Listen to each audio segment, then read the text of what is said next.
Thank you, everybody, for coming to the third instance of the Rainier Valley Lit Crawl. Thank you for being here. Let's give ourselves a round of applause for being here. My name's Greg. I am one of the co-organizers, along with Ronan, who you had to put up with at Spinnaker Bay, delightfully, I might add, and Jean, who you will be putting up with soon enough. We have 3 readers here tonight, but before I introduce them in succession, I would just like to thank Big Chicky for allowing us to use their space. Thank you, Big Chicky.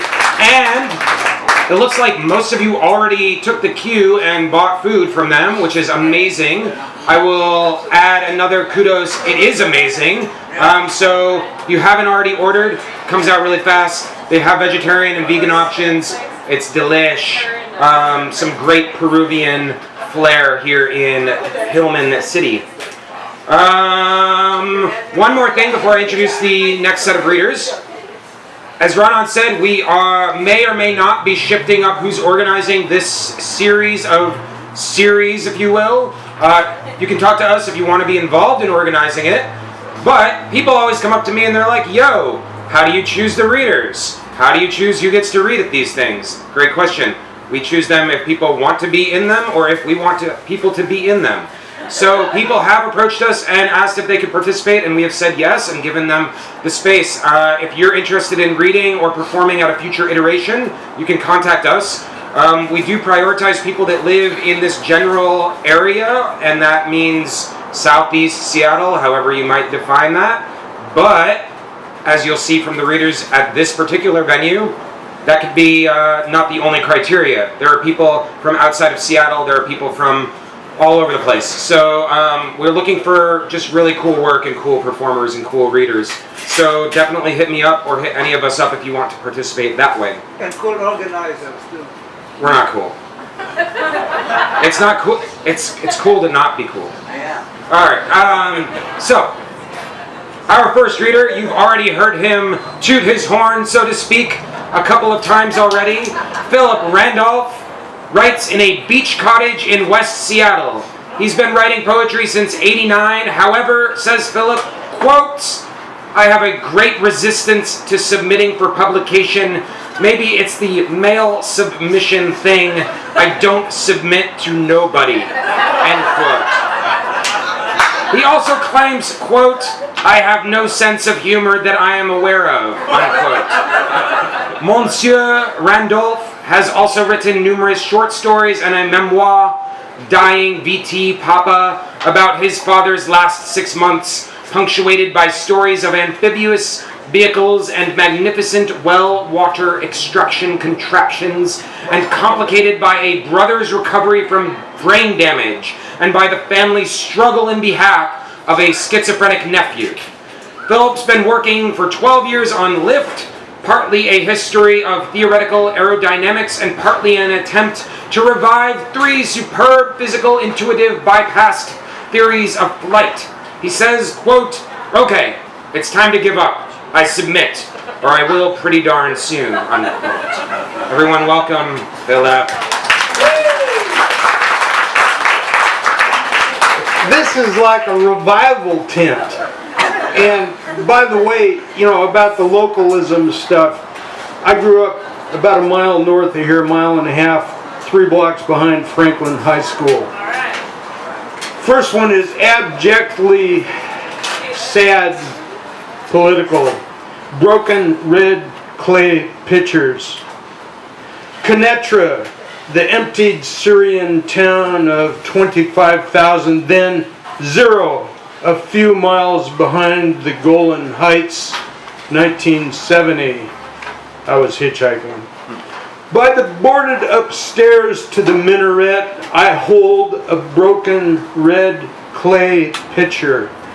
It once held water as this small plain mosque once held the intangible. I wander through little concrete houses that once held. Each clasps tight to tiny enclosed orchards front and back, holding ripe green plums, apples, grapes, a pomegranate tree. Tiny concrete houses still holding a feeling. These people loved to live here.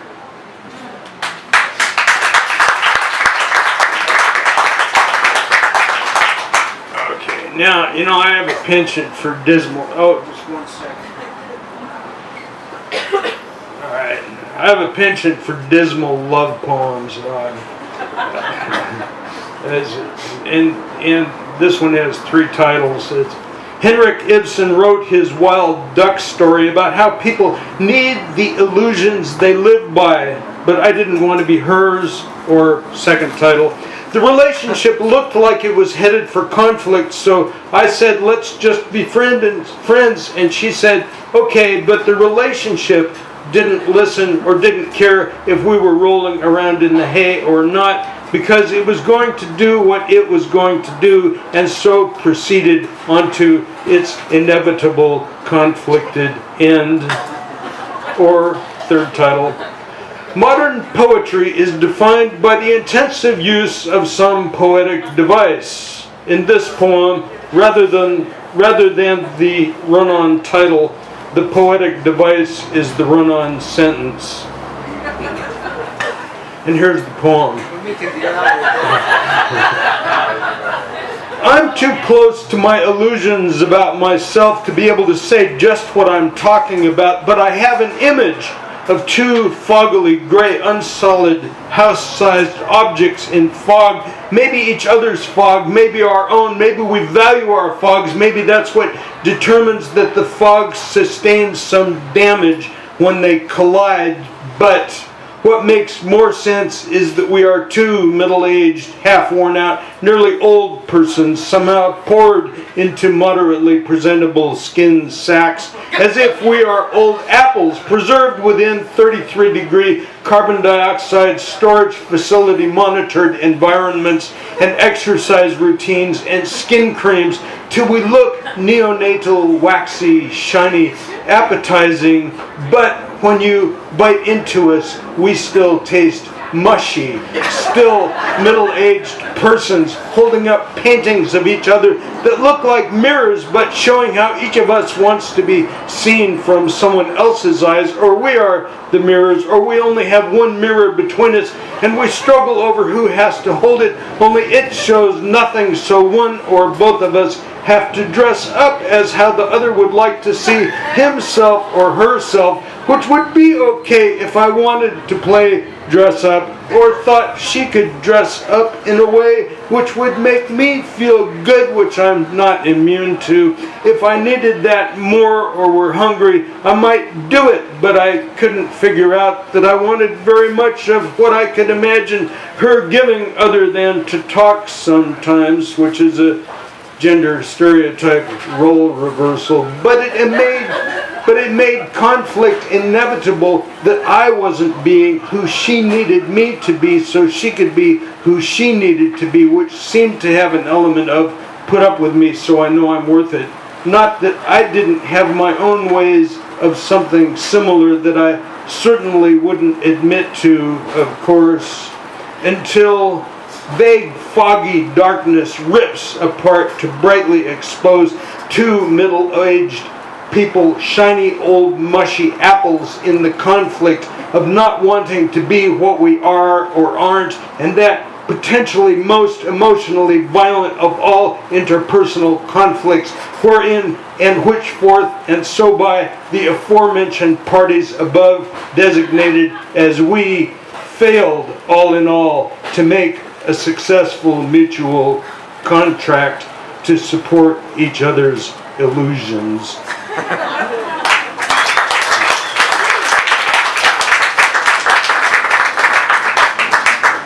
Okay, dead serious one here. The saliva glands in poets' hands. I don't mean to bounce his tennis ball off the tablecloth. It bounces to topsoil under a tomato plant where he snags it. I wrestle it from his jaw. The fuzz of this tennis ball, so gooed, saturated, coated with its colloidal mixture of dirt and saliva, that the tablecloth sports a dark, round, wet print. Well, it's an outdoor tablecloth at a backyard mojito party. But he's like all dog persons. Dogs use their lower jaws as opposable thumbs with which they can pick up a stick or a ball. So their mouths are like hands, but equipped with a lot of slobber. Poets' hands, though equipped with pores which do occasionally exude sweat, sometimes making them hot and sticky as if lecherous, or cold and clammy as if dead. Poets' hands are more often dry, not even requiring, as was true with quills and inkwells, a sanding of the page to dry the ink. Poets' hands type or write with ballpoints, or keyboards and printers whose ink dries almost instantly. So where does all the slobber come from? Okay. I'm keeping track of time here on my stopwatch. Yeah, but you cheated. You started late. What? You cheated. You started late. Oh yeah, okay, that's fair. A heart yowling on a fence, or just throw a shoe at it. Oh no, my heart. No, I haven't seen it for a couple of weeks. No, I've long since ceased worrying about it. Oh yes, of course, I did get tired of it scratching to be let out, but having the pre-med student down the block install a little swinging pet door in the ribs there on the left solved that problem. Hearts will do what they want, you know. Yes, I know they kill birds. Sometimes it leaves the remains just inside the front door so that every time I cough I blow feathers. Or it brings me a rat or a mouse, usually dead, but the side effect of that is just a little indigestion.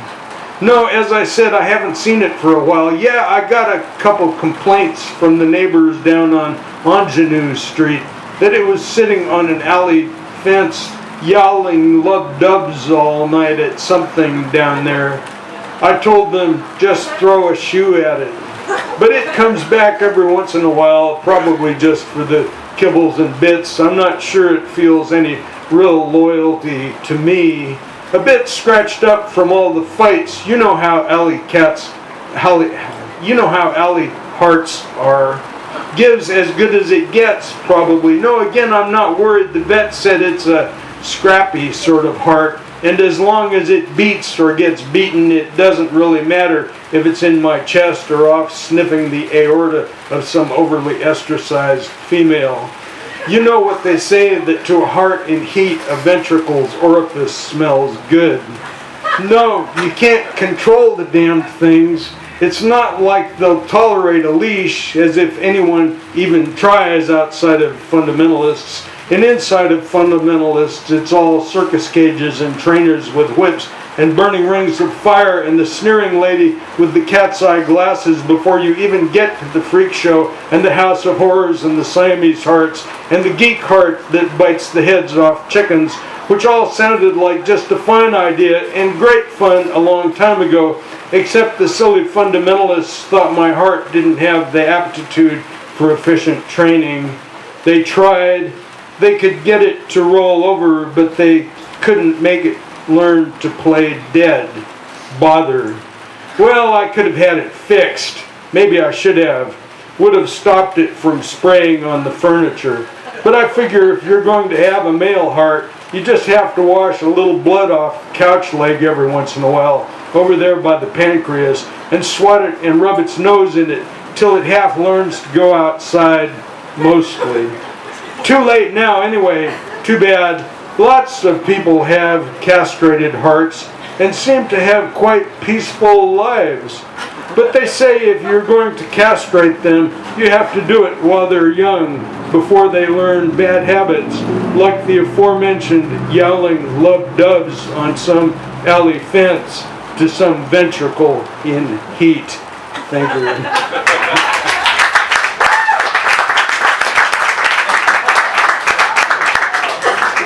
And let's see. I'm going to read one more. Okay, you know,